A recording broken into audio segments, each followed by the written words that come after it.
Part B premium because they're having the state pay them for them. So let's talk about the Medicare Savings Program today. And if you're new to my channel, this is a completely live. If you're watching it later, recorded, make sure you subscribe and come back to my live if you got any questions. But I'm going to talk about the Medicare Savings Program, Medicaid, Medicare, and that should take about 10-15 minutes. And then once I'm done with that, I'm going to go ahead and open the floor. So if you have any questions about all things Social Security, Medicare, Medicaid, retirement, disability, survivor benefits, all the rest of it, make sure you type it into chat. And I did a live yesterday and I didn't have time to answer all the questions. Hopefully the people returned and put their questions in chat, and I will get to your questions first off. All right, so let's go ahead and get into it. So we're talking about the Medicare Savings Program. So if you saw, my name is Ed Weir, former manager of Social Security Administration. Okay, I worked for Social Security for a few decades, and before that, Social Services doing Medicaid. All right, so the Medicare Savings Program, it's a federal state program to help people essentially pay for their Medicare Part B premium. This year, the Medicare Part B premium is $174.70. And there's a lot of people out there that just can't afford to pay that. So they cancel it. And I've had it so many times. People come to the office and say, I want to just go ahead and cancel. I can't afford it. And we would direct them to the local, the state social services and go down there and apply. So it's basically what you do is you go to social services. If you're having difficulty paying for it, you go to social services and you apply for Medicaid. And a lot of people don't realize that people can have Medicare and Medicaid. There's over 13 million people in the United States that have Medicare and Medicaid. So they're not mutually exclusive. A lot of people confuse the two, but you can actually have both of them at the same time. So you go down to the local, your area social services, Medicaid office, welfare office, whatever they call it in your particular state, and you say, please pay for my Part B premium. That easy. You don't have to mention Medicare Savings Program. Sometimes they don't understand the internal name, but just say, hey, I'm having a hard time paying my Part B. Can you pay my Part B? And they'll go through the application and see if you're eligible for Medicaid. And then Medicaid, depending on your particular state, there are various, income and resource limits, but there's also differing levels of Medicaid. The highest in most states is called the QMB, Qualified Medicare Beneficiary. Then you have the Qualified Individual. Then you have the Slim B, and there's, it depends on your particular state. They're all, even though it's a federal state, a kind of program together, the federal government gives the different states, a whole bunch of latitude in terms of that type of thing. So you apply for it, and if they approve it, based on your income and resources and all the rest of it, they will start paying Medicare directly, the $174.70. And because now you're picking up Medicaid, you'll probably save a whole bunch of extra money in your health care. They'll pick up, some of your co-pays and co-insurance and give you some extra benefits that you probably don't have with Medicare, dental and different things, depending on the particular state. So that is a big program that a lot of people are missing. So if this is not for you, this is not relevant to you, I'm sure there's somebody around you. So make sure you share this video. We need to get this information out because it's estimated that there's millions of people that could be qualified for this, but they just don't know about it. We get people every day on this channel. I didn't know about it. I didn't know about this. I didn't know about that. I wish someone had told me that 10 years ago. Well, here's the opportunity. All right, for you to go out there and share that information. And then people with Medicare and Medicaid, they're eligible for another program. The CMS, the Center for Medicare and Medicaid Services, allows Medicare Advantage plans to offer different types of plans. One that gives it directly your Part B premium. It gives back part of it. There's ones for chronic illnesses, but there's also one for dual eligible, Medicare and Medicaid. So if you're able to get Medicare and Medicaid, and you're at the correct level of Medicaid in your particular state, you're also eligible for a dual eligible plan. And these are the ones that we see all the terrible advertising. They use these plans as kind of a bait and switch. So the government has finally come down and said you can't do that anymore. But what it is these plans, because you've got Medicare and Medicaid, and you also have the extra help with prescription drugs in there. So there's a whole bunch of programs helping those people out. And because of that, the companies are able to offer a lot of incentives to entice those people to sign up for their plan versus their competitor's plan. And this is the one you see, the flex cards and the grocery cards and the dental, and it's there. It can depends on your particular area, but these are usually the most generous comparatively. And so what has happened recently for the last few years is you get some, insurance company or insurance agent, and they put some Facebook stuff out there, and they say, call us and we can get you, free ice cream and unicorns. I did a video on this about a week ago, and I used that image for my thumbnail. We can get you all this great stuff, $1,000 grocery card, and free ice cream forever, and all this kind of crazy stuff. And then you call them, and what it is they've picked the best plan, the best that particular benefit in the entire country that might just be in one area of the country, and they've advertised it all over the entire country. And you call them up and they say, oh, sorry, it's not for your, you don't qualify for it because of this, that, or the other. And then they got you, and they do their, their hard sell, and they give you something you probably wouldn't need. So Medicare, the government has finally come down on those. All right, but they are a reality. They do offer, again, depending on your area, they do offer usually more benefits than other Medicare Advantage plans. And for regular viewers to this channel, everybody knows that I always recommend Medicare supplements, a Plan N or a Plan G. But in terms of if you have Medicare and Medicaid, if you're dual eligible, then you can't get those. So your alternative is a Medicare Advantage plan. And if you're able to get a Medicare Advantage plan and you're eligible to get a dual plan, I would pick that one if you're eligible. And one of the things about that is there's also special enrollment periods. Normally, for pretty much everybody else, if you want to switch your Medicare Advantage plan, you can only do it, starting in October. So October, when the new plans come out for 2025, make sure you reach out to your insurance agent. And that's one of the other things that a lot of them are disappearing. The big call centers are disappearing because the government is cracking down on those, those beautiful calls. We get 100, 200 calls a day from these people. And the government is finally cracking down on those. So if you call your Medicare agents and that company that signed you up last year or 2 years ago, and they, you hear that this number is no longer connected, then that's why the government is probably taking a lot of money from them because they keep doing the wrong things, so penalizing them. All right, but in terms of Medicare Advantage dual plans, you have special enrollment periods. You have 4. So everybody else can only do it around the end of the year unless you move, and there's other special enrollment periods. But for dual eligible plans, pretty much every 3 months, you can change your plan. So if you don't like it, you lose your doctor or something like that, you can change your plan pretty much every 3 months. So if you're looking to sign up for one of those, that's one of the reasons I put together all the bad actors out there. I have put together my own team of insurance agents, actually brokers. An insurance agent works for the company. Brokers traditionally, work for you. They shop around for the best plan for you and give you your option. So if you need help with that, if your insurance agent's phone number has been disconnected, make sure you give us a call, and I can find someone that works your area.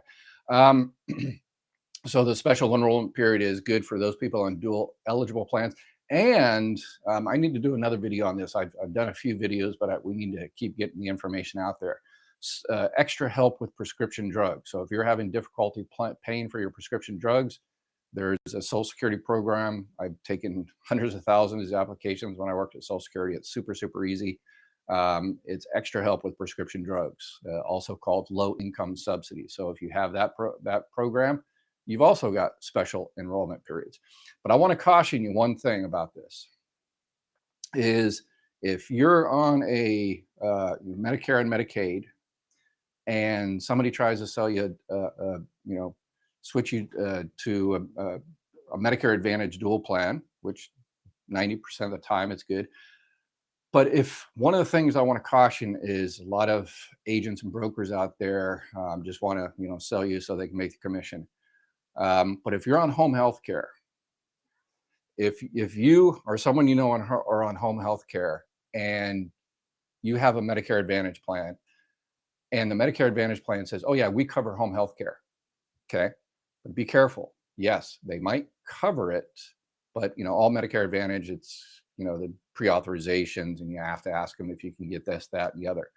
But one of the things is that a lot of home health care agencies out there, the people that actually come to your house, the people in those businesses that actually come to your house and help your parents or your grandparents or whatever the case may be, they don't really like Medicare Advantage plans because they get paid less and it's hard for them to get paid and they get paid late.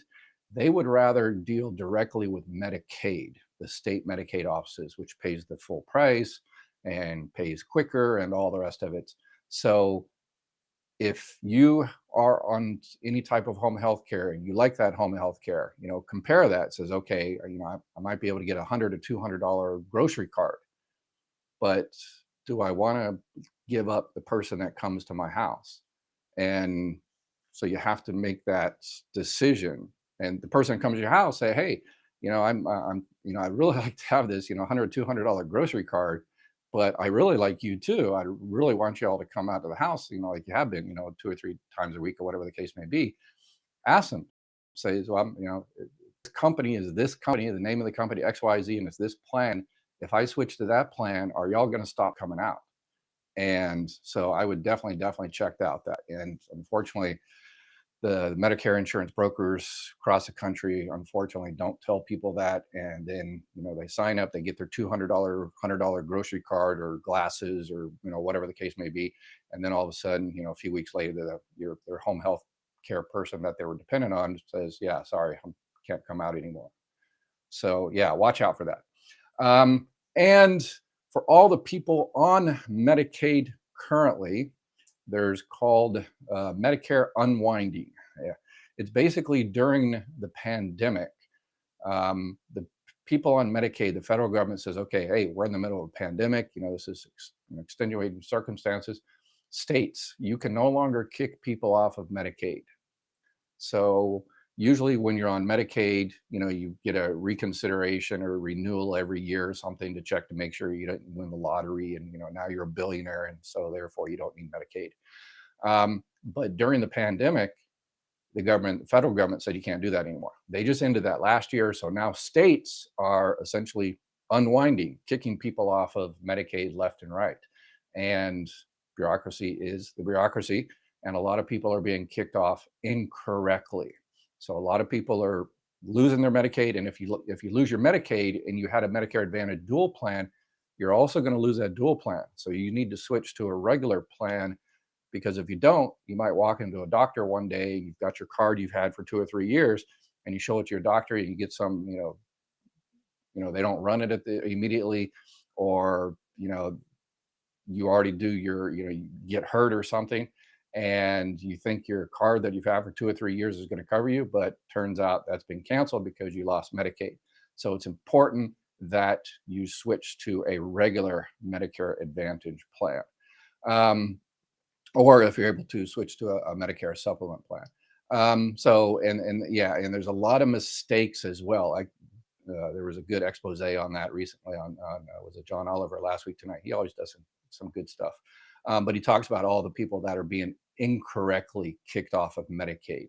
So if you've been kicked off of Medicaid and you don't agree with it, request a reconsideration, request an appeal, and say, hey, you looked at my earnings wrong. You looked at my resources wrong. This is not my car. This is not my bank account, or whatever the case may be, and request an appeal, because a lot of people are being kicked off that shouldn't. All right. So that is it for the Medicare Savings Program. If you are just joining us just to hear about that, then make sure you subscribe and like and share and all that kind of good stuff and have an awesome day.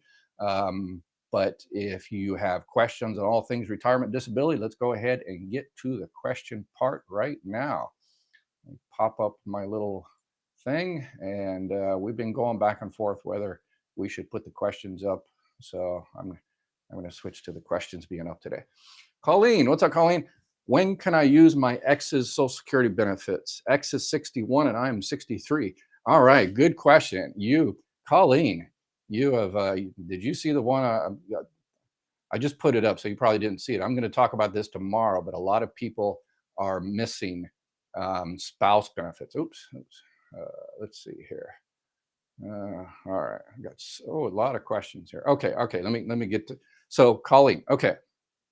So yes, your ex-spouse has to be 62 years old. It sounds like he's still alive and kicking out there. So yeah, so he has to be 62 years old, and it doesn't matter if he's filed or not. A lot of people miss that. It's called independently entitled divorce spouse. Even if your ex-spouse hasn't filed, it doesn't matter. You can file for benefits on their record, and again, independently entitled divorce spouse, you have to file on your own record first. And if your ex-spouse's benefit is more than twice your full benefit amount, then you can file for benefits on that person's record. And a lot of people are going to the Social Security Administration and asking about that. And Social Security has a lot of new employees at the front windows, and they're telling people, no, that your ex-spouse has to file. That is 100% incorrect. I've taken thousands of independently entitled divorce spouse.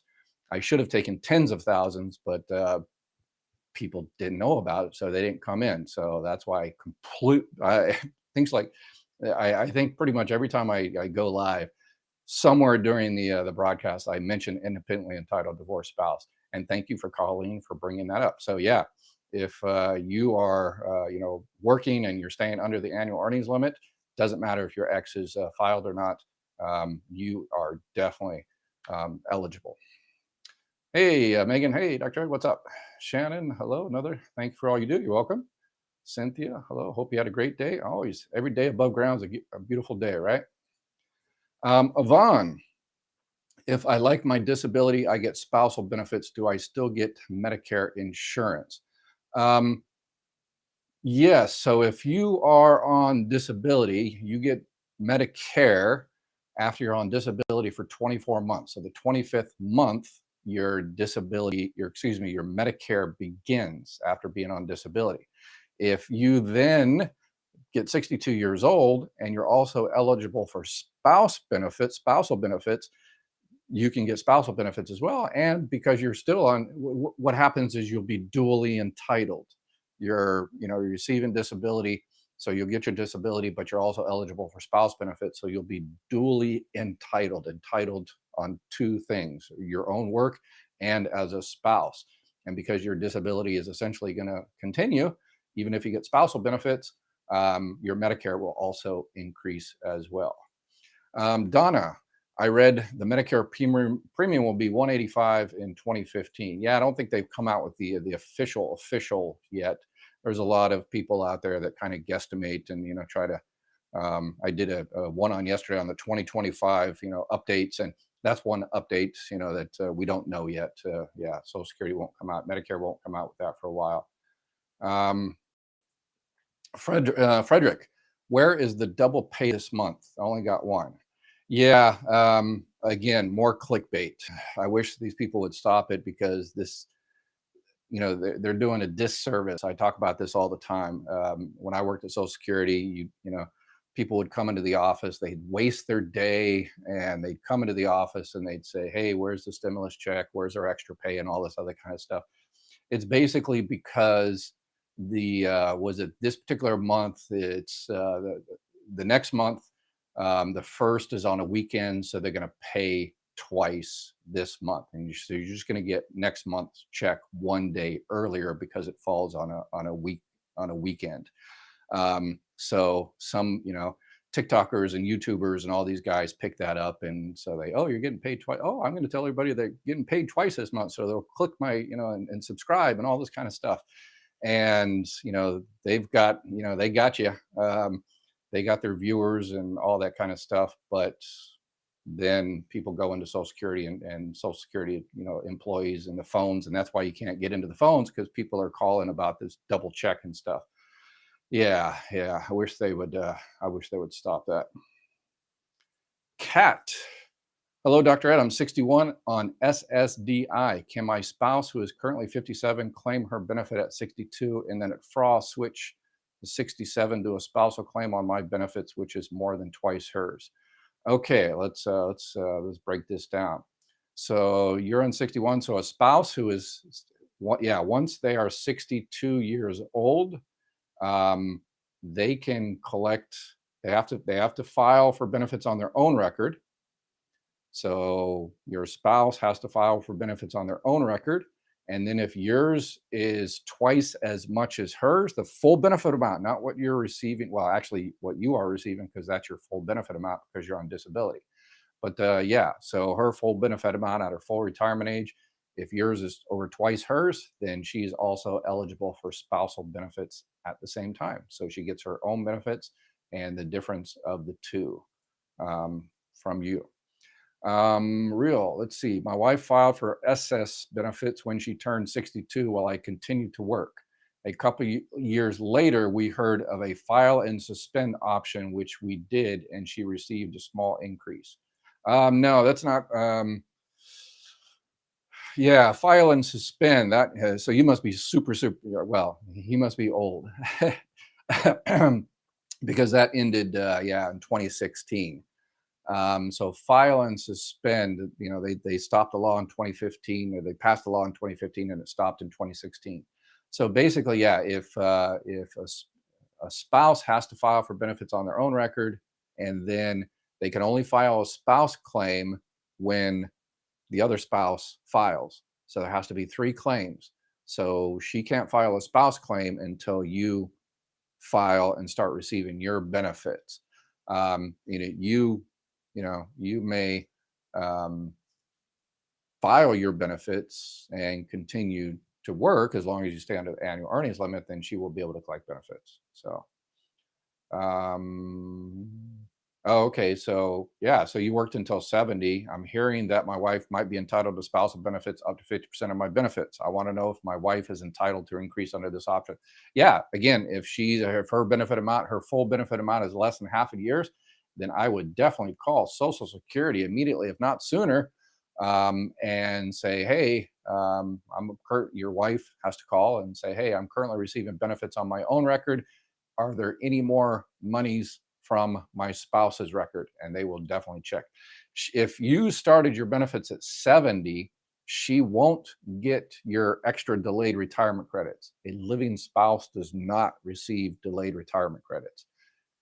Once you shuffle off your mortal coil and pass away, which we all inevitably will, that's why TikTok hates me, because TikTok always shadow bans me because I always talk about death. And it's like, it's part of life. Come on. But anyway, that's why TikTokers, please come over to YouTube, and so I can answer your questions correctly and get you in the queue. Once you pass away, she will receive your delayed retirement credits if you have any. It sounds like you do. So if you're saying, hey, my benefit amount is 4,000, so she should receive 2,000. No, because your 4,000 also includes delayed retirement credits. But when you pass away, if she is her full retirement age and you're receiving 4,000, she'll receive $4,000, subtracting her own. So she won't receive both. If she's getting 1,000, 4,000 from you, she won't get 5,000 total. She'll get 4,000. So unfortunately, a lot of people plan that when their spouse passes away, the checks will just continue the same, because they always hear that, I'll get his too, or hers too. And that's correct, minus your own. So please pass that out to people out there. There's so many people that plan on having those 2 checks coming in. And it is 2 checks. Bureaucratically, it is 2 checks. but yeah, it's not a total of what you're receiving now. So a lot of people are shocked and they don't plan on that. So let's get the word out there, please, please, please. Based on my income, I'm eligible for some programs, but I have more than 2,000 in the bank, so I get denied. Open a stable account, an able account, and was told I can now be eligible. Yes, great, Lulu. Thank you, thank you, thank you. I really need to do a video on this called able account, and it's kind of a protected account that you can put in there for various reasons. So yeah, so he had over $2,000 in resources, but you open this able account and those resources, you have to use it for specific purposes. I really need to do a video and I'm going to write it down there somewhere. Yeah, hold on one second. This is live, isn't it? All right, do video on able account. Okay, all right. There's 400 and that's my 436 video I have to put on. I'll do it within the next few weeks. But yes, good job. Yes, yes, good that you were able to find that out, and now you are eligible for that. Good deal. Good deal. Any truth to that? Yeah, yeah. The able accounts are kind of protected. Yes. April, please hit the like button to help this channel. Thank you. Everybody's looking out. Oh, people look out for me. These guys are awesome. Frank, thank you for your willingness to provide us all the info. Hey, you're welcome. Thank you.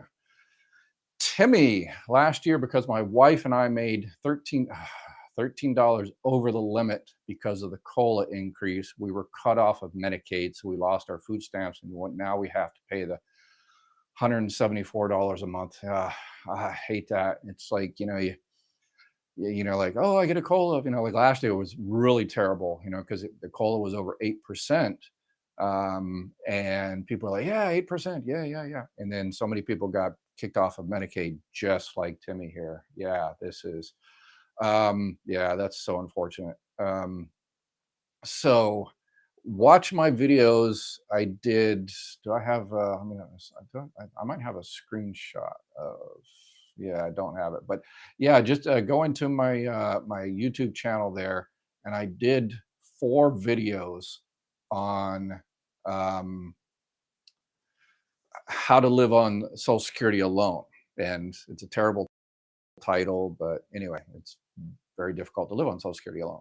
People do it, but there's 4 videos there, and there's 47 programs, actually 48, but one of them was recently canceled. The communications thing where they helped pay for your internet, $30 or something. They just canceled that about a week after I made the video. But yeah, there's 47 other programs out there that hopefully one of those. And I apologize for the introduction on the first video. It's long and boring, and yeah, I should have sped it up a little bit. But anyway, just skip through that. I wish my wife always says she wished she had that button on me, the fast forward button. But yeah, but you do have a fast forward button, so just skip through the boring stuff. And hopefully something in there will help you make your life easier. And remember, at $13, the numbers change every year. So if something happens, um, you know, um, obviously when the new COLA comes out and the new numbers come out in January, then I would definitely apply again, and hopefully you're able to get it this time around. But there are, like for instance, Medicare Advantage. If you lost your Medicaid, then you had to switch to a regular Medicare plan. And some of those Medicare Advantage plans, they have what's called a Part B give back, where they give back part of your Part B. They help pay for part of your Part B. And again, Medicare insurance agents out there are not doing the right thing. That's why I've put together my own team, and they they recommend that Part B give back because they know you're kind of hurting for money. But be careful on those, because insurance companies don't get to be billion-dollar insurance companies by being stupid. If they're going to pay for part of your Part B, $50, $100, all of it, depending on your particular area, they're going to take it out of other places. So you're not going to get, essentially, free money from the insurance company without them, going to get their lawyers to the details. So if they pay $50, $100 your Part B, next time you go to the hospital, you might have to pay $400 a night or this medication. So they're going to get it out of other places. So, but those are good programs, particular vets that already have, the VA or something like that, they get those Part B give back plans because they want other options and they want a little bit of dental or vision or something like that. So vets like those. And that's why a lot of those plans are actually called honor plans or patriot plans, because vets, they're perfect for vets. But if you don't have anything else, definitely focus on the most important thing, the health care part of it rather than the other. But if you're super healthy and don't intend on having any accidents in the next year or so, then yeah, that might be a good option for you. Shane, Cheryl, yes, they should until 18 if they go to school. I think go up to 22. Oh, it's did I miss a question from Cheryl? Oh, okay. Yes, I did. Sorry about that, Cheryl. And Shane went in there and answered it for me. All right. My brother is an older dad, will be 62 in a few months, and his son is 10. He is still working. One, if he starts Social Security this year, won't his son also be eligible for Social Security payment until he's 18? Yes, yes. So I did a video on this, on taking early retirement, and a lot of YouTubers and TikTokers out there says they do the break-even analysis and they throw all kinds of calculus and math and stuff out there, but that's all fine and dandy. But um, taking early retirement, there's other considerations, your spouses and surviving spouses, but this is a super big consideration. If, it's like, okay, if I take early retirement, my benefit amount is going to be reduced $70. But if you have a child under the age of 18, you're going to get another, five, six, seven, $800, $1,000 a month for, in this case, what, 8 years? So yeah, it might be a good idea to go ahead and take that early retirement. Again, if the father is under the annual earnings limit, and intends to stay under the annual earnings limit. But yes, the son will get benefits up until they're 18. When they hit 18, it'll automatically stop. And at that time, they just have to provide a form. They take a form down to their school and they said, hey, this kid's still in school. So Social Security continues the benefits until the kid graduates high school or is 19 in a couple of months. So, all right. And let's see here. Let me get back since Cynthia, why do they kick people off of Medicaid? Yeah, so yeah, they don't kick you off of Medicare, the one you get at 65 and all that, but Medicaid is the state program. That's the welfare-based program that social services, Department of Welfare's do in the particular states, and that is a needs-based income resources. So some people during the pandemic, they lost their job and all they were living on was Social Security or something, and they had a disability and they had no income coming in. Their spouse didn't have any income, so they applied for Medicaid, were approved for Medicaid, and then they spouse or them got a job and started making 30, 40, 50, $60,000 a year, so they were no longer eligible for Medicaid. But during the pandemic they weren't allowed to be kicked off. But after that, then you know um, they did the review and it turns out that yeah, no longer eligible. Thank you. My son is on SSDI and got kicked off of Medicaid. This helps us a lot. Thank you again. You're welcome. Yeah, hopefully. All right, let's see here. My wife has a claims agent at SSA, but the agent never answers the phone or returns messages. Is there a number to call when claims agents ignore calls? Um, yes. Um, yeah, that's notorious. I used to check in my office. I had close to 100 employees, and the district manager and the assistant district manager can look at the phones and see who is answering their phone calls and all the rest of it. And doesn't look like management is doing the job there. So I would normally say call the supervisor. But yeah, I would next time you call that person's supervisor. I'm guessing Title 16, the SSI units are notorious for this because they get tons of calls. So I wonder if it's an SSI type of issue. But anyway, so I would call, if it's an SSI issue, then I would call and say, hey, can I speak to a SSIOS, operation supervisor? If it's a retirement or disability, disability insurance, then you call and you ask for a T2OS, Title II, which is Retirement Service Operations Supervisor. But yeah, call for an operations supervisor and tell them, says, hey, I've been calling this person, every day for, a week or something, and this person never returns their calls.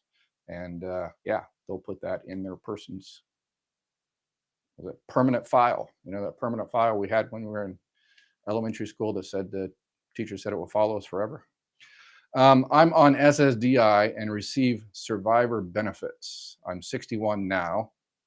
When I get switched over to regular Social Security benefits, will my survivor benefits continue? And if so, will they go up? Yeah, if you're currently whatever benefits you're on now, then you're pretty much set on those benefits, particularly like on SSI. So yeah, if you're already in survivor benefits, then it will continue. Um, my question is, are you on disability survivor benefits? That is, are you on disabled widows benefits? Did yours disabled widows benefits begin when you're 50 and between 50 and 60 years old? If your SSDI is actually not on your record, but a deceased spouse, then one thing I would definitely do is when you turn 62 and maybe you become eligible for benefits on your own record, and maybe your own record, your own work record is more than your surviving your spouse benefits or survivor benefits. So if they're not, then it's not an issue. But if you're uncertain, yeah, once you get close to 62, reach out to Social Security and say, hey, just kind of check in, how much are benefits on my own record? And they'll be able to tell you, no problem whatsoever. Pickleball Paul, grateful for your help. Oh, okay. Yeah. I've never played pickleball. I always want, yeah, that's super popular nowadays. I have to try it. I moved to California in February. Can I apply for a Medicare Advantage plan? Thanks, Dr. Ed. Yes, absolutely. February. Yeah, you're still in under extenuating. Yeah, it doesn't hurt to try. Usually you have to do it kind of quickly, but yeah, there's with all government things, there's exceptions to exceptions. So yeah, Medicare Advantage plans. That's one thing about them is that the two drawbacks of Medicare Advantage is the pre-authorizations and the networks. So particularly with Medicare Advantage plans, your Medicare Advantage, once you move that, unless you move like across the street, but even sometimes across the street, it's a different plan. You have to switch. But yeah, if you move states, you definitely have to switch. So if you don't have anybody in your area that you know and trust, give us a call, email me. I've got my little ticker thing at the bottom with the phone number and the email. So if you're going to call me, or I've got it right up top there. Yeah, I've got it. Okay, never mind. I got it right up top there. So just go ahead and call me or email me and tell me your name, your phone number, your state, and then tell me, hey, I just moved to California, so I need to switch my plan, and I'll find someone to help you out. And that's completely free service, and we'll treat you right. Shane, Dr. Ed, since I'm retired and collecting my Social Security retirement, can I collect SSI? So SSI is a welfare-based program, and people, yes, they can if your Social Security retirement is basically under $1,000, because the most you can get on SSI is $943 a month. But if your Social Security retirement, and let's say you're only receiving $400, $500, $600, $700, $800 a month, then you can apply for SSI and you'll get an extra. If you're getting, let's say, just kind of rough estimates, if you're getting $800 from your retirement and you apply for SSI and you're approved, you'll get another $143 from SSI. So, and again, it really depends on your income and resources and all the rest of it. Cindy, hi everyone. My question is, shall I take Social Security at 65 or wait? Wow, that's an individual decision. I did a video about a week ago. Some of the titles of my videos, are kind of stupid, but you got to teach the YouTube algorithm, and so I kind of copied an homage to another video that got a couple million views. So I kind of copied that person's an homage to that person's video, so more people get out there. But I added a whole bunch of other stuff that the other person didn't. So yeah, it really depends on your particular situation. If you're working and making over the annual earnings limit and you will continue to work, then no, I wouldn't get it at 65. Um, but if you're not working and you want to go ahead and start your benefits early, then absolutely, absolutely. And then because you mentioned 65, that's also the crucial year for Medicare. So if you're working and you have health insurance from work and your employer has 20 or more employees, then you don't have to sign up for Medicare. It's not an issue. But if not, then you definitely have to sign up for Medicare. If you don't when you're supposed to, then you're going to be penalized for the rest of your life. So again, if you need help with that, give us a call. You should let them know about the 40 work credits besides turning 62. Yeah, yeah, okay, yeah. Yeah, so basically 10 years, you get 4 credits for each year you pay into Social Security, a particular amount. Was it this year is what, 17 and some change? $1,730 is a quarter of coverage this year. And what a lot of people don't know is you can earn that in one day. So if you make, let's say, 17, so 1730 times 4, if you make that much money in one day or 1 month or 1 week, the first week of January, let's say, just okay, if you make $8,000 the first week of January, you got your 4 quarters. You don't have to spread it out. It used to be like that many, many years ago, but they switched it to make it easier. Um, Nothing's easy at Social Security, but anyway, yeah, if you made $8,000 January 1st, you just got your 4 quarters. They can't apply it until that quarter comes up. So you got your 4 quarters January 1st, but your fourth quarter, you don't actually get to use it until the fourth quarter. So was it October 1st? So yes, that's a little thing that 20,000 pages of Social Security policy that, yeah. Do you know a similar resource channel for workers' comp questions? I have to retire at 62 rather than 65 after 8 surgeries, worker comp related. I can collect workers' comp benefits after I stop working. Okay. Um, in terms of Social Security, if that is just a private workers' comp, from your company or something like that, it doesn't affect Social Security, disability, anything whatsoever. If it's a PDB, it's a public disability benefit, then it will affect your Social Security. Again, if only if you're receiving disability from Social Security, but it sounds like you just want to go ahead and collect regular retirement benefits. But if you're receiving workers' comp, I would kick around the idea of if you have a disability and that disability is keeping you from working, I would think about filing for disability benefits, and you can do both. So you can say, well, yeah, but I need the money starting 62. Okay, you can do both. File for retirement benefits, start your retirement benefits at 62 years old, get that check coming in. But the same day you apply for retirement benefits, say, I want to file for disability benefits. In Social Security world, we called it RIB-DIB, retirement insurance benefits, disability insurance benefits. And the reason people do it at the same time is the disability benefits takes, 6 to 9 months if you're lucky to get a decision. And during that time, if you've got no money, then that's why people file for the retirement. So do it both at the same time. But if your workers' comp is a public one, from the state or something like that, it'll offset it, but you'll still get disability benefits and all that. And another thing, if you are approved for disability because you're 62 years old, then you will get Medicare after 2 years. So rather than waiting for 65 to get your Medicare, you'll get your Medicare, was it a couple of years early? So yeah, I would definitely kick that around.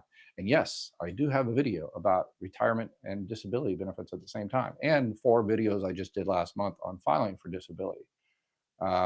So yeah, I've got over 300 videos and counting. Does your local office do CDR or some other part of SSA? Yeah, most of the time it's local offices. Yeah, 90% of the time it's the local offices. And that's the one I did a video on about a week or so ago on CDRs, that, Social Security Social Security just stresses people out too much about it. CDRs, the government requires Social Security Administration do CDRs on a regular basis, but that's a separately funded workload. So Congress has to give Social Security X amount of money to do those. And if they don't give Social Security enough money, then Social Security doesn't do it. And you're like, wow, my CDR time comes up this year and I haven't got one. Well, that's because Social Security didn't have any money to do it. So, but usually they do get money because that's why it's separately funded, because it's kind of a solvency trust fund type issue. Because when Social Security, reviews people's records and they find out, oh, wait a second, you've been working and your disability is improved or something like that. Yeah. So watch my video on CDRs. Tess, I have medical insurance for the rest of my life. When I retired last 2022, do I need to get A, B, D, and a supplement G? Feeling confused. Yeah, that's a completely personal decision. If you've got a retirement plan and you know for sure, 100% for sure, that retirement plan, that company is going to be around here for the next 50 years, then no. But I would also call that company, because sometimes what they do is, when you're reaching 65, they expect you to sign up for A, B, and D and all the rest of it. Not necessarily probably for the supplement, but for A and B, because they want to make Medicare, the government, the first payer. So their insurance company will say, yes, we're going to give you it for the rest of your life. But when you turn 65, you have to sign up for A and B, because we want to push costs over to the federal government. So I would definitely reach out to them and say, hey, do I have to sign up for it? And if you're happy with your that plan and everything, and they don't, the supplement you probably wouldn't need then, if you're happy with the coverage. Enduring hope. My current benefits are survivor benefits off my late husband. I would like to file on my ex-husband's Social Security. How? You already have. So you are currently receiving benefits from your, I guess, unless this is another person, another husband. So yeah, if you have two ex-spouses, divorced spouses, late husbands, yeah, you can switch records. If, let's say, you were receiving benefits off of your first husband that passed away, and then you got married after the age of 60 years old, which you can, and then your current husband then passes away, and your current husband's benefits are higher, yes, you can. You can always switch to the higher record. So call the Social Security Administration and say, I want to file a survivor claim on this particular record. Yes, absolutely. Scott, hi, I hope you answered this on SSDI. My award letter only said doctor evaluation and other medical professionals, along with doctors, said you are disabled in January 2022. Bunch more testing, same year and on. Okay. Don't see a question in there. So, David, I'm retired military. Is it true that I get an extra $100 a month that does not show on my earnings statement? Okay. You get not an extra $100 a month. Yeah. Again, more clickbait out there. It's kind of confusing. Let me, I know I have a little thing on this. Let me go and pop it up here. Where is it? Where is it? Where is it? Is it this one? Okay. No, that's not it. That's TRICARE. Okay, here it is. Okay. So sorry, TikTok, you need to come over to YouTube so you can see this. So yeah, if you served in the military from basically 1957 to 2001, what they do is they give you extra money during that time. So if, let's say, in 1977 you made $10,000, so they're going to give you another $300. So basically at that time you made $10,300. So they're going to give you $300 a quarter during that year. You're not going to get $300, $100 a quarter this year or something. They just add that to your earnings like you earned it at that time. So yeah, so that's how that works. And how do you figure out whether they did that? That's why when you file for retirement benefits or anything, they always ask you, did you ever serve in the military? And you tell them you served in the military, and then they put in your dates and all that kind of good stuff. And it's good to have your DD-214. It's amazing. Us vets, we can lose everything else in life, but for some reason we always have our DD-214. Yeah, I've lost so much stuff over the last few decades, but I've still got my old copies of my DD-214. So, but if you don't, you can also just go to nara.gov, NARA.gov, and request a copy of your DD-214. All right, let's see. Megan, will I only receive my disability or independently entitled divorce spouse or both? Yeah, it really depends on the benefit amount and the numbers and the calculations, but you can, again, be duly entitled if you're receiving disability benefits and you're entitled to ex-spouse, divorce spouse benefits. Yeah, you could very well be duly entitled. So people hate when I say it, but I'm going to say it. That's a beautiful thing. They need to change the ability to choose between which ex-spouse to take Social Security on if remarried after 60. If you remarry, you should not be able to claim on ex's record. Yeah, that's the law. If you remarry after 60, then you can switch to another record. You can continue benefits, and if your new spouse dies after that, then you can collect benefits on that record.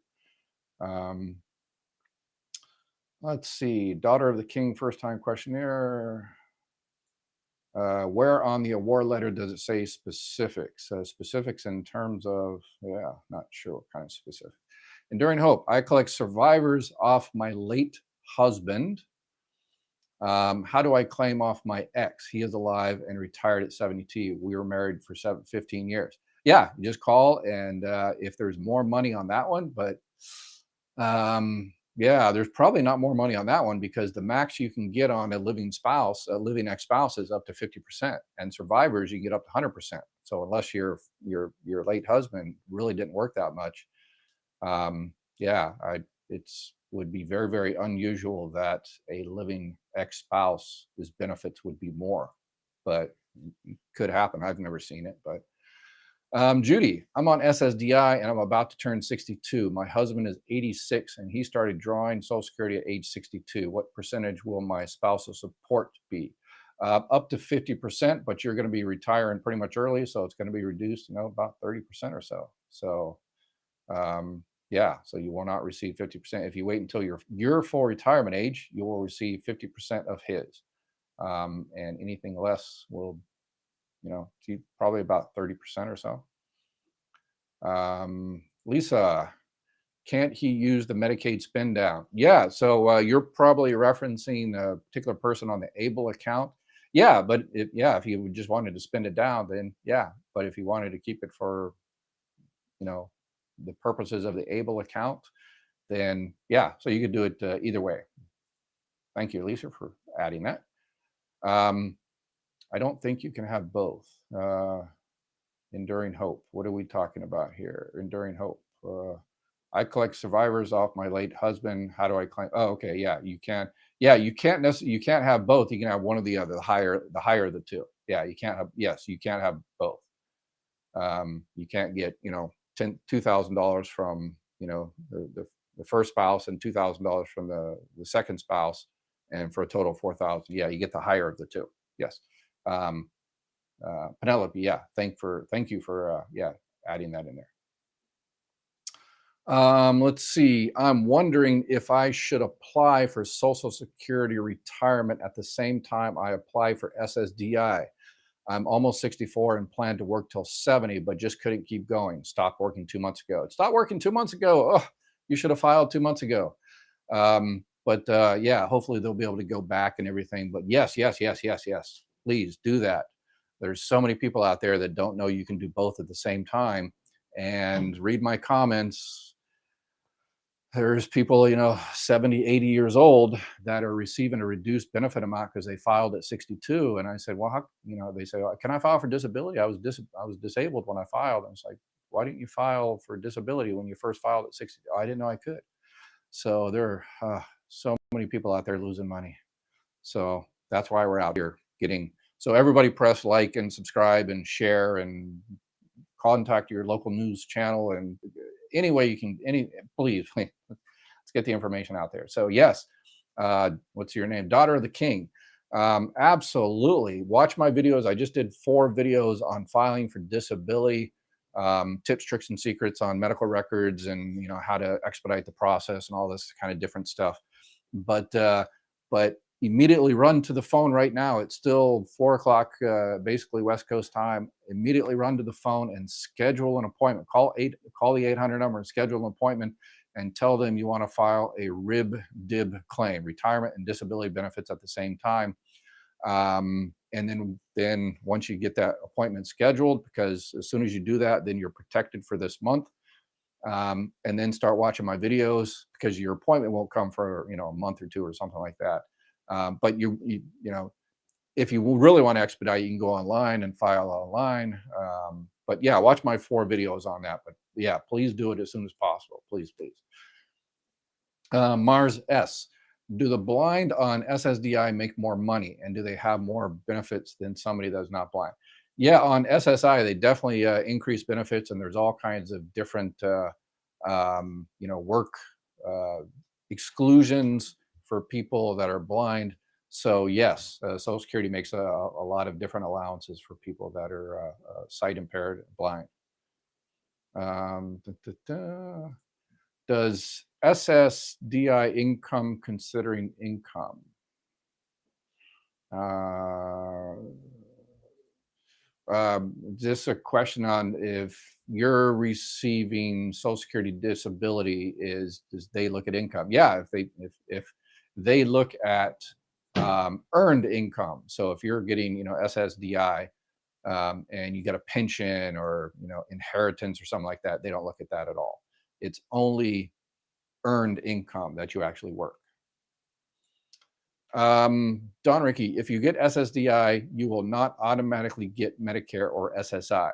You will get Medicaid. Yeah. Correct. You will not get, Medicaid automatically. You actually have to go down and apply for it.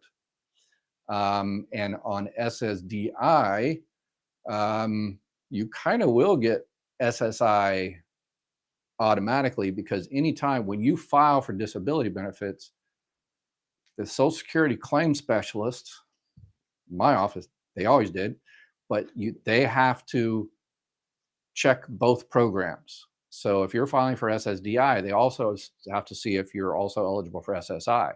But if your SSDI is more than $1,000, they'll just say, "Yep, nope, you're not eligible for SSI because you're going to make too much money on this one right here." So yeah, they're supposed to address both programs, as we used to say internally. So yeah, they're supposed to do both. My husband is 65 and he receives disability payments. I am 64, and can I get some of his benefits because he claims all of them? Yeah, absolutely.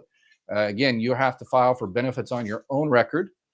And then if his benefit amount is twice your full benefit amount, then you are absolutely eligible for benefits on his record. So I would call Social Security and have both y'all there, and call the 800 number and say, yeah, I want to file. Hopefully you're receiving benefits on your own record, but if not, you have to file. And then say, hey, here's my Social Security number and my name. Here's my husband, his Social Security and name. I want to file for spouse benefits. Is there any money there? And if there is, they'll set you up an appointment. Or you can find out what the numbers are, because the longer you wait, once you hit your full retirement age, you receive 50%. If you file early, it's reduced. So you can check it out and say, it's reduced too much, and so I'll wait till my full retirement age. But at least you're making an informed decision. So Teresa Morgan, what's up? 2020, I applied for ex-spouse benefits, was eligible. They gave me a time limit to get records, but the county had a fire or something. Can I still keep trying? Yes, please, please, please, please. Yes, and that's a good story that I tell all the time, is when you're looking for benefits like that, call first and get documents later, because it's called protective filing. So as soon as you call Social Security that month and say, hey, I want to file for spouse benefits or this benefits or surviving spouse benefits or whatever, immediately call and you're protected for that month. So even if it takes you a month, 2 months, 3 months to get the records, you won't lose those 3 months, because when you get everything 3 months later, and you get your appointment, then you say, okay, yeah, by the way, I want to start my benefits when I first called you. So yeah, so call first and get the stuff later. Um, but the county had to fire something. Yeah. I, you know, wow, 2020. Holy cow. That's not good at all. Yeah, you really need to reach out to the file another claim there because that claim has probably been closed out. So I would definitely call and schedule an appointment and see what type of other arrangements you can make on that, or call the county again. Hopefully, they rebuilt those records. We had that problem when oh gosh, it was they don't. It's not an issue anymore, but um, a lot of people that were coming in when I was taking retirement claims, they were born, some of them were born overseas. And for instance, like in the Philippines, with all the fire bombings and the war, the World War II in the Philippines, a lot of the records were destroyed. And then the Catholic churches went in there and rebuilt the records and stuff like that. But in this particular island, it wasn't. In this particular island, it was. And, so yeah, but the World War II generation has already retired, so that's not an issue anymore. But yeah. Um, all right, let's see here.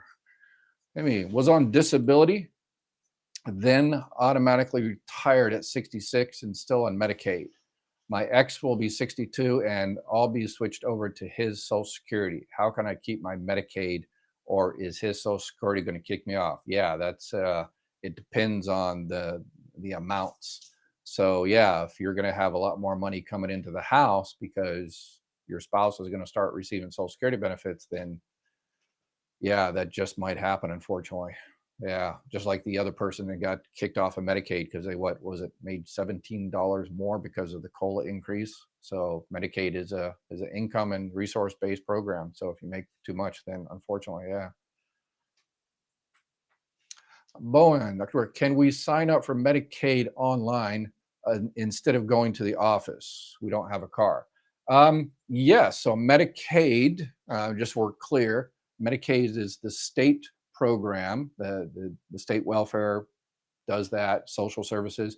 And most states do have, particularly during the pandemic, well, yeah, all states, um, either online or over the phone. I don't know about the online thing, but depends on your particular state. But yeah, you can file for Medicaid over the phone. And if you're talking about Medicare, then yeah, you can 100% apply for Medicare online or over the phone at the Social Security office.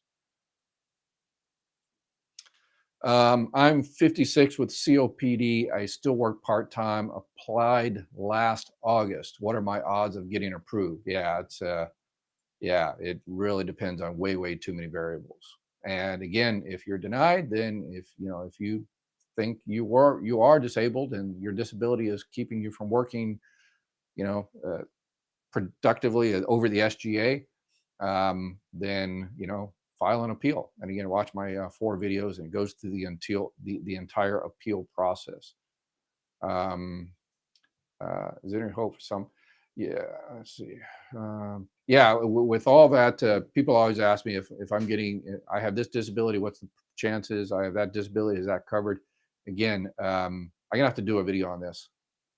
Um, yeah, any disability, doesn't matter what it is, if that disability is going to last 12 months or longer and it keeps you from working, essentially, because that's how Social Security defines your disability, is inability to work. And it might not just be that disability, so you might have disability X, condition X, and that one, it's a little tough, but the medication you take to help you with condition X makes you have to go to the bathroom 20 times a day. And sure, you can get a job, but you get fired after a week because you have to go to the bathroom 20 hours a day, or you fall asleep all the time, whatever the case may be. So yeah, this disabling condition, no, in and of itself, no, but the medications and this other secondary disability altogether. So super long story short, file, file. Penelope, you seem more relaxed on these recent live streams than the beginning. All right, yeah, my personality is coming out a little bit more, I guess. Yeah, yeah. So thank you for noticing. um, I just turned 66 and will retire. Yeah, hopefully in a year you see me sitting there, kick back in a lawn chair with a beer answering questions. Yeah, so I remember my nickname in the Marine Corps was One Beer Weir. So one beer and that'll be it. My live streams will last about 3 minutes after that. So anyway, now I'm turning all red. But anyway, I just turned 66 and I will retire from teaching 2025. I signed up for Part A, but have insurance at school. Are there programs for supplements overseas? I live in Bulgaria and will retire there. No. Yeah, no supplements for overseas. Get a lot of these questions. Medicare supplements, they have emergency coverage overseas, but that's pretty much it. So you know, I just did a short video on this yesterday. If you're never coming back, to the United States, then you're never gonna get penalized for Part B because you only get penalized when you actually sign up eventually. So if 100% for sure you're never, never, never coming back, then it is what it is. But if life is what happens while you're making other plans, so you might want to consider at least signing up for Part A, Part B, and that way you're not penalized for the rest of your life. So. All right, let's see here. I am taking my Social Security at 64. Hubby is taking his at 62. I'm the higher earner. If I die first, does he get my Social Security with no extra penalty because of his early filing? Good question. Good question, Patty. Thank you. No. If he files for survivor benefits from your record, then he is reduced. But if he files for spouse benefits at 62, and then you pass away when he's 100 years old, passes full retirement age, then he gets the full benefit amount. So anytime after the full retirement age, he gets 100% of what you're receiving. Doesn't matter if he received spouse benefits early. So that doesn't reduce him at all. So, Frank, can you please clarify if my wife files for Social Security and I work and have insurance, can she postpone taking or paying Part B? We want to make sure we don't get penalized or postponing Part B and G. Oh, I like the G there. So you're talking about sign up for Medicare Supplement Plan G. Highly recommended. Good job. No, if you have health insurance from current work, okay, you used to just have you just have insurance, but it has to be health insurance from current work, not Obamacare, Affordable Care Act, not COBRA, not a retiree plan. It has to be through current work. If you have health insurance through current work and it has 20 or more employees and your wife has that as well, then she does not have to sign up. Once you stop working and stop receiving that insurance, then she legally has 8 months to sign up and have no penalty. But 8 months.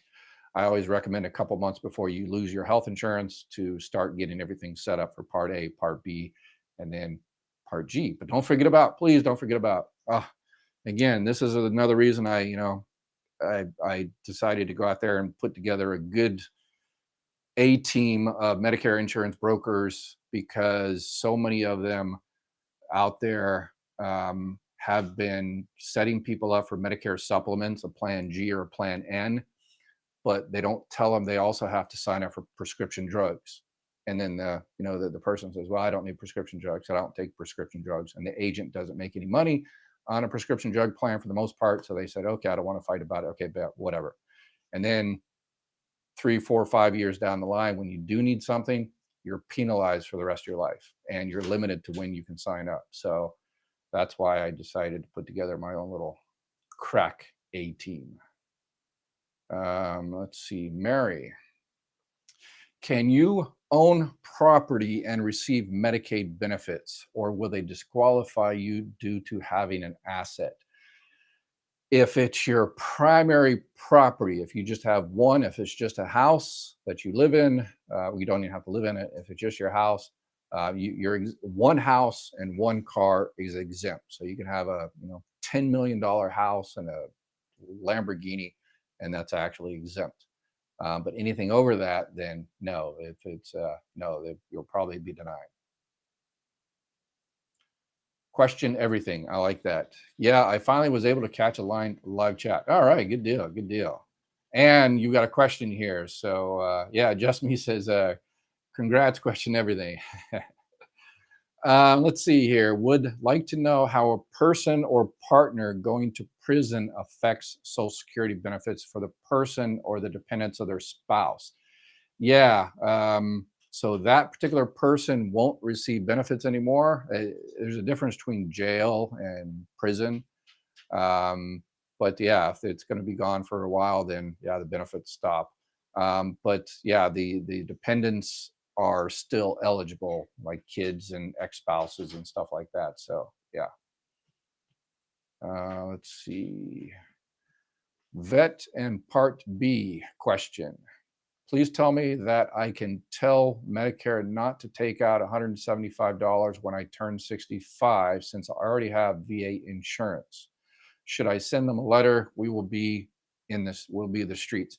Okay, so if so you're a veteran and you depend on the veterans, you use the Veterans Administration resources, and you like them and you're happy with them, and you don't want to pay the Part B, and that's fine. So once you turn 65, if you're currently receiving Social Security benefits, you'll get your Medicare card in the mail automatically, and all you have to do is, it'll tell you in there how to refuse it. So you just refuse Part B, save yourself $174, no harm, no foul. But I've done a video on this, a few of them.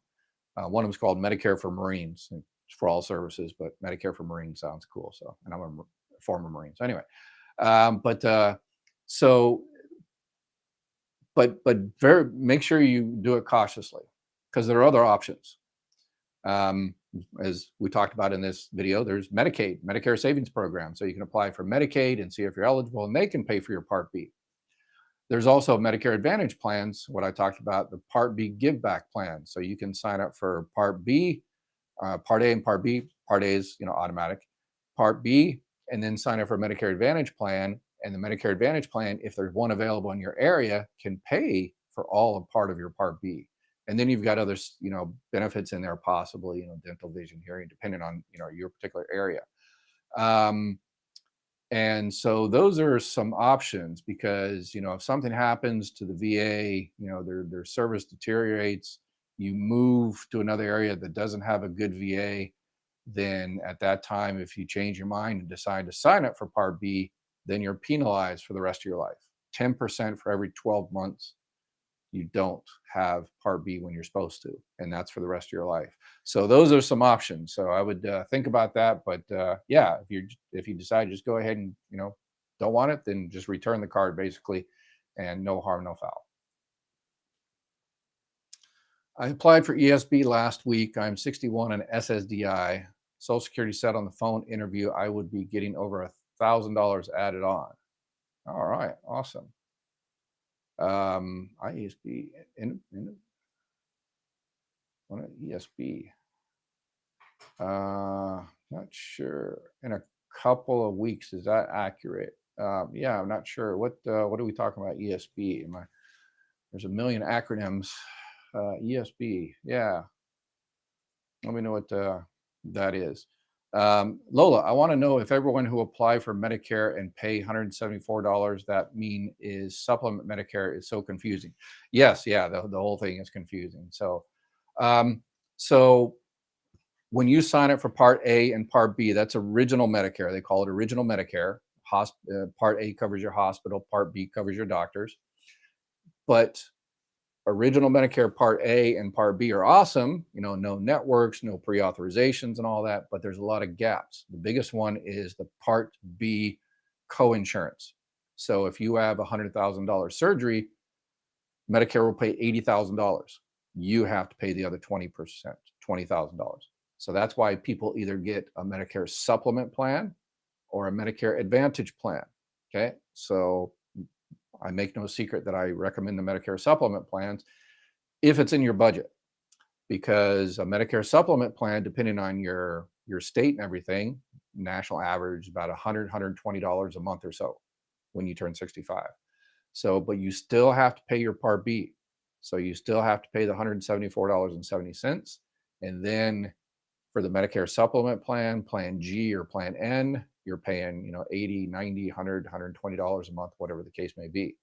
Um, you can go that route, no networks, no pre-authorizations and all that. Or the Medicare Advantage. Those are, a lot of them have zero premium per month, but you still have to pay your Part B premium, still have to pay the $174.70. But there's zero premium for the Medicare Advantage plan. But as I mentioned, some of those Medicare Advantage plans do pay for some of your Part B premium if you have one of those available in your area. And I, as I always say, again, the insurance company is not going to give you, $100, $174 every month to pay for your Part B and not take it out of some other place.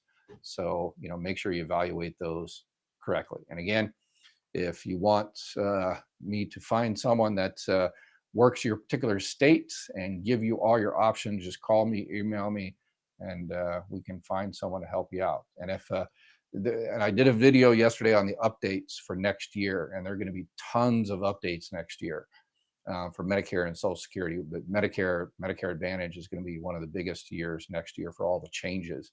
So if you want to be put on the list for when the new plans come out for 2025, email me and say, hey, Ed, contact me in October and let's go over my Medicare Advantage plan for next year and see if it's still the best one for me. So, and that's obviously a completely free service.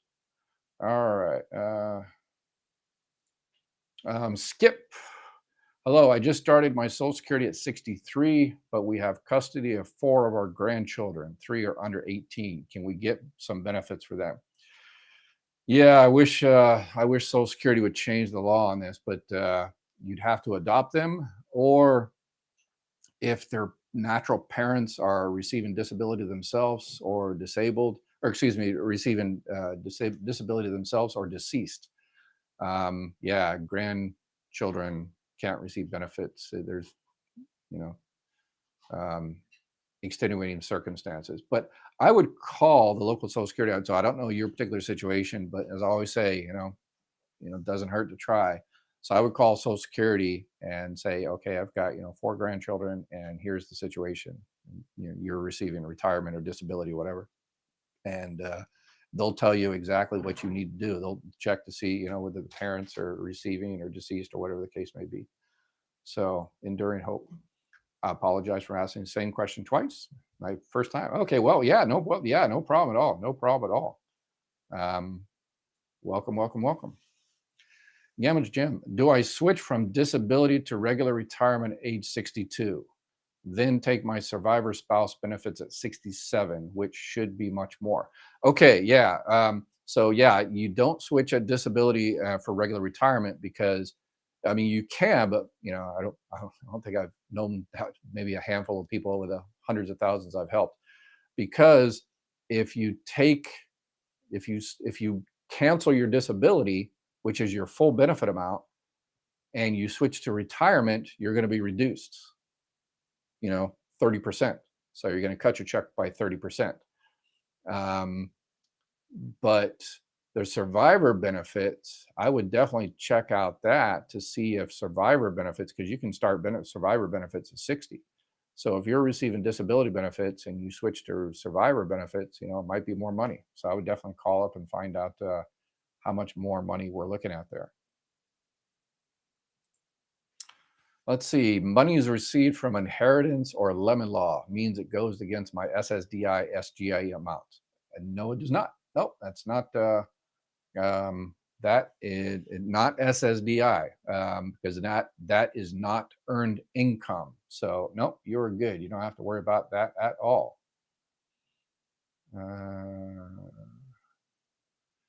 All right, Bowen, may we send you an email with an overview of our situation, then set up a call? Yeah, I do a very limited amount of private consultations, and unfortunately I have to charge for those to pay for all the other free content. So if you're able to afford it, please.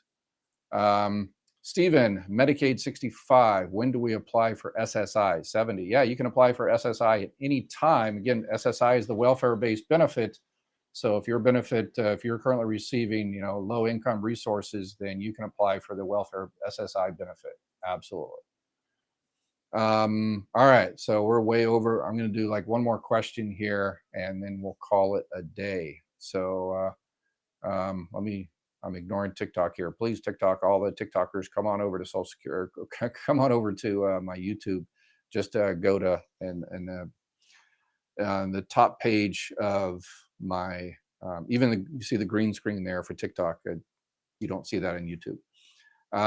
But yeah, come on over. Got appointment coming up. Is there the over the phone or do I go to the office? Yeah, it'll say in the letter whether it's a phone or an office appointment. I'm 65, get Social Security and Medicare. Do these get affected if I collect a significant amount through investments? Nope, not at all. Social Security or Medicare, nope. You're if it depends how the investments are dispersed. If a lot of people get shocked when I'm going to do a video on this one. A lot of people get shocked when they sell a house and then a couple years later they get a letter from Medicare, Social Security, Medicare, that their Part B premium is increased because you're considered a high wage earner. And you're like, well, I wasn't a high wage earner. I just sold the house. Yeah, but for some reason Congress didn't make that allowance.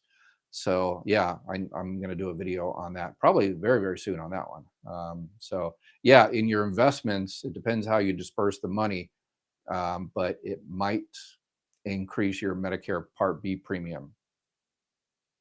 Can the government discontinue your Social Security benefits? Not your retirement benefits. If you're on disability, yes. If you get better or if you work, and if you're on SSI and make some money, then yeah, yep. So SSI, yes. SSDI, yes. Survivor benefits, no. Retirement benefits, no. So, all righty. So again, a lot of questions there. Sorry. We're going to do this again tomorrow.